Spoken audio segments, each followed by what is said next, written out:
Good afternoon, crafters. It's Jenny here from Picture to Page and Beyond with another video for our Papercraft Fundamentals series. Today we're going to be talking about ink pads and their uses and all the different types that are around at the moment. So let's get to it.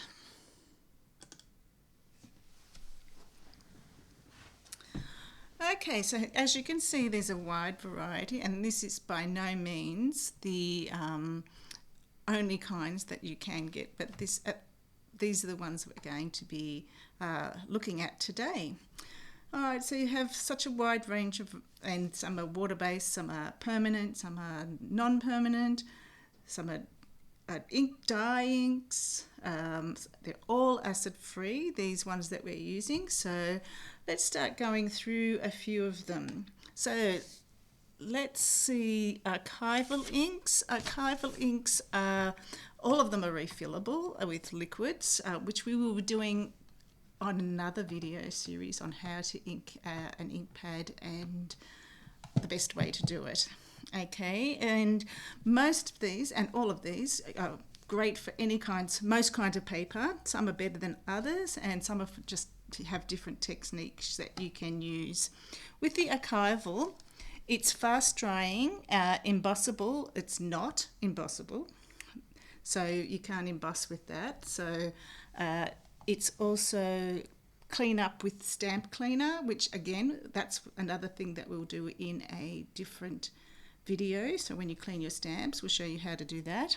And it's permanent, and it is one of the inks that I would use to use with alcohol ink markers, so it doesn't tend to bleed as much. And it's quite crisp when you're stamping. We'll just do a couple of little stamps here, a little stamp here, and come in a wide range of colours from through the colour range, and of course black. So I'm just going to do this in this colour. This is quite clear. I'll bring it up closer, let it focus. So it's quite clear and crisp with that one. I'll try a black one. I'll use one of the others for the black one. So as I said, if you were cleaning up, you would use a cleaning ink with this one. So the next one I'm going to touch on is, go back to this, it comes in different sizes. So it comes in the large pad and a smaller pad.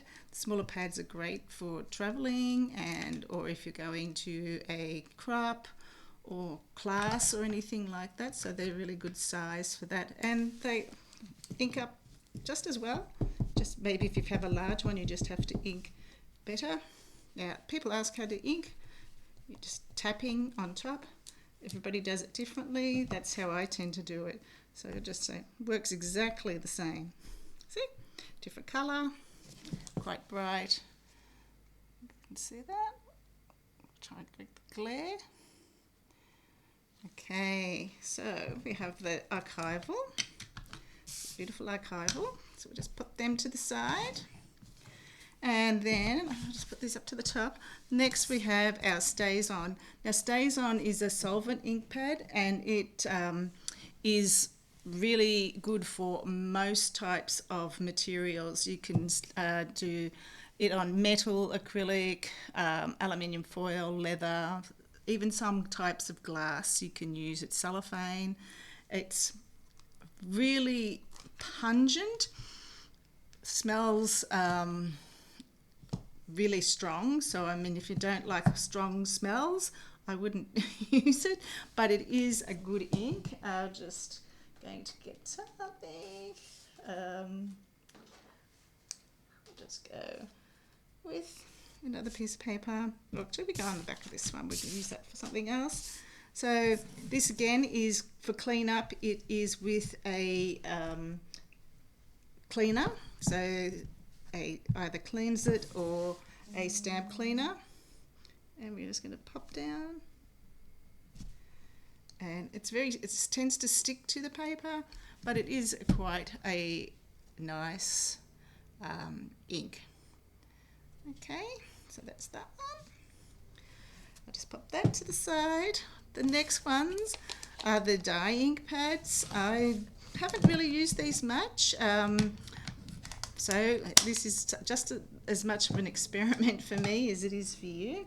Let's try this one. What colour we're going to go with? We'll go with the lighter green. And again, this is cleaned with what do you call it? What's with the cleaner? It is waterproof. It is permanent, and it's great for stamping by the looks of it. It looks really good. Let's do. And I'm just going to do a double. Oh, now a double. So I'm just going to stamp, so over stamp. There. Oh, that looks so pretty. So there you go. So that's quite nice, and the colours are lovely. They comes in a whole range of colours as well. So it's not just like one colour. Now the next lot of ones we're going to do is I'll just go with Memento. This is just the tuxedo black, and I'm going to grab a different stamp. I might do the clock stamp.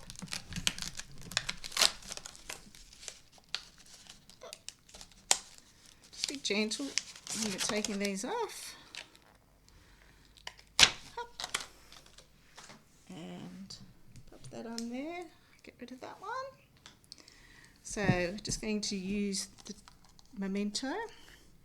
Now this is a acid-free, fast-drying. You can't emboss with it. Clean up it's with water. This one you can clean this one up with water, which is good, and it's good for alcohol. I can't even say that very well. Alcohol ink art markers or something. So for those sort of things. The StazOn is actually good for watercolours, and also the archivals are great for watercolour pencils or pens or pans. Oh, it's quite nice and crisp stamping with the Memento. Okay, all right. Now we go on to using the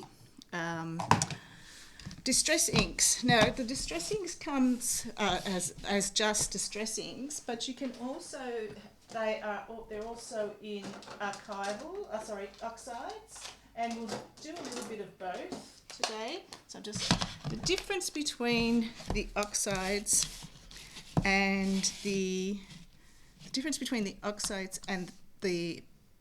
ink mark just the ink is that these are very more chalky, and when you put the layers on, they too tend to look like an oxide, like when you oxide on metals and things.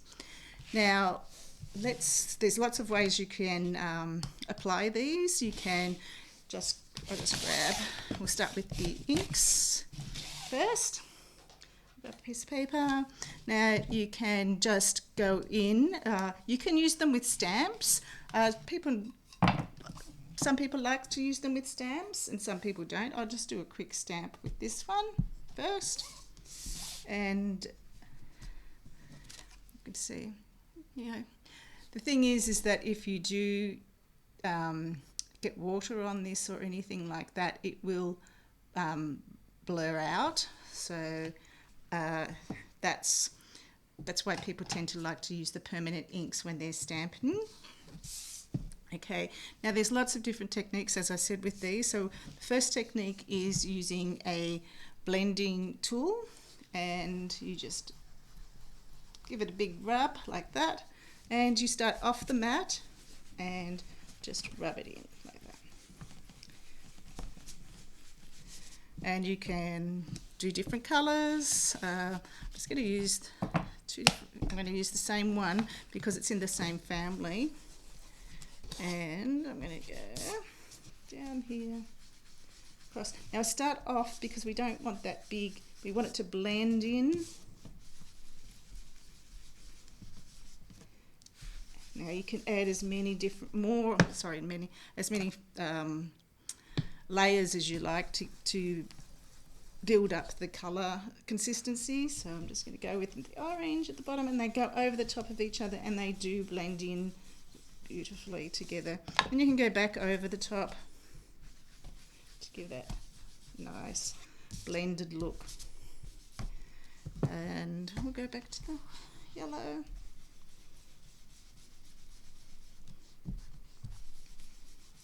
So you have fun like that. So you could leave it like that, or you could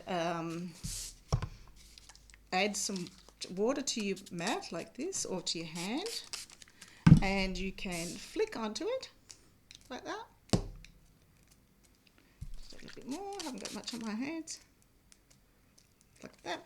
And if you can see the water on that, and I'm just going to grab a piece of towel, and we're just going to dry off, and you get, just clean up this mat a bit,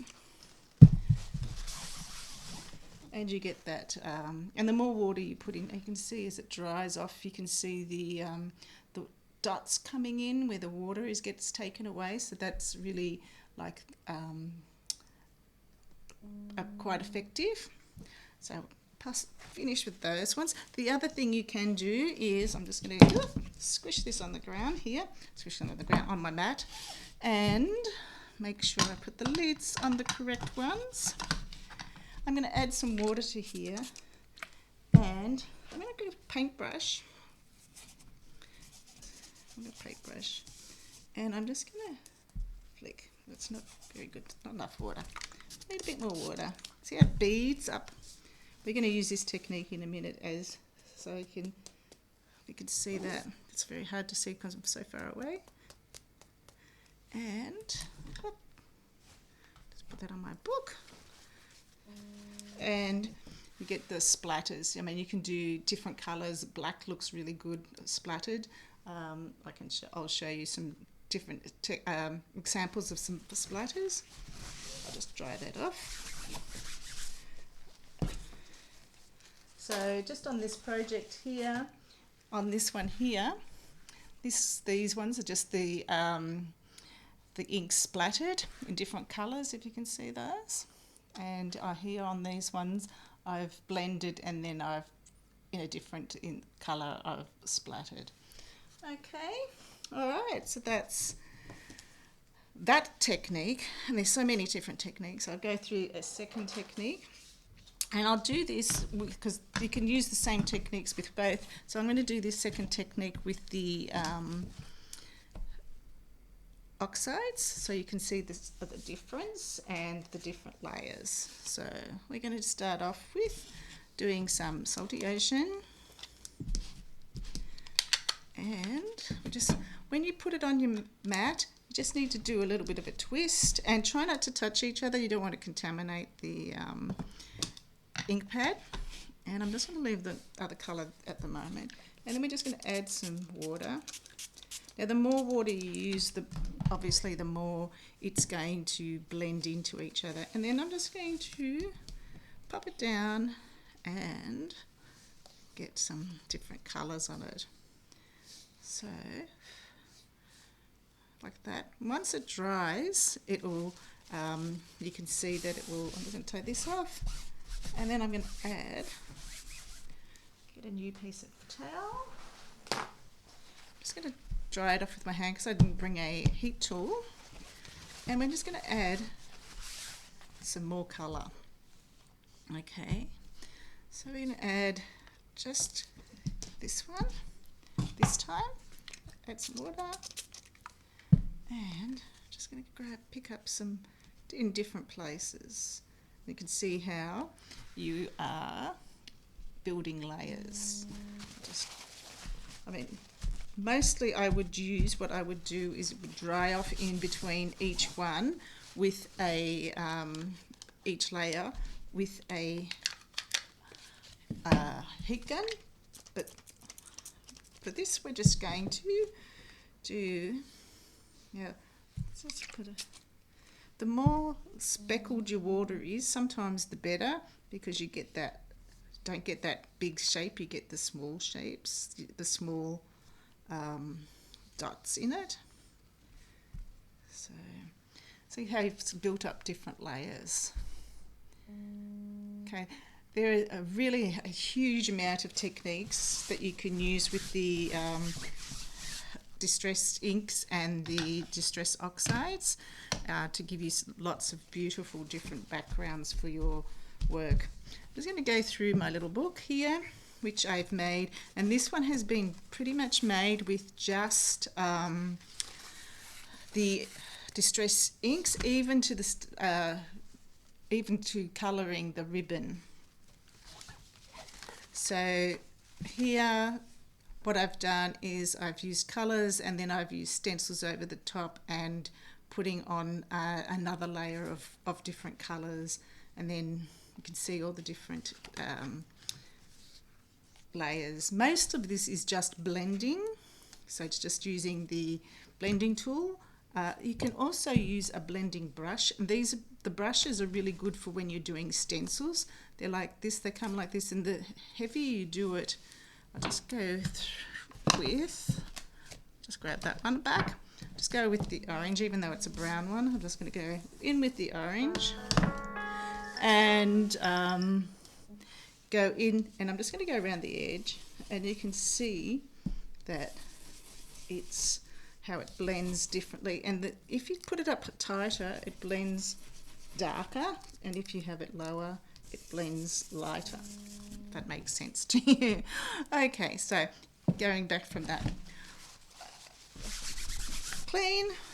So yes, lots of different things with stencils and colouring. Even I coloured chipboard with it, with the inks, excuse me, and I've used embossing powders.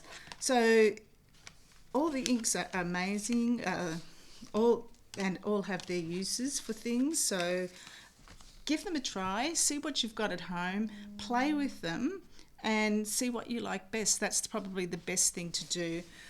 Okay, so I'm just going to wrap up here with the demo. So here we are back.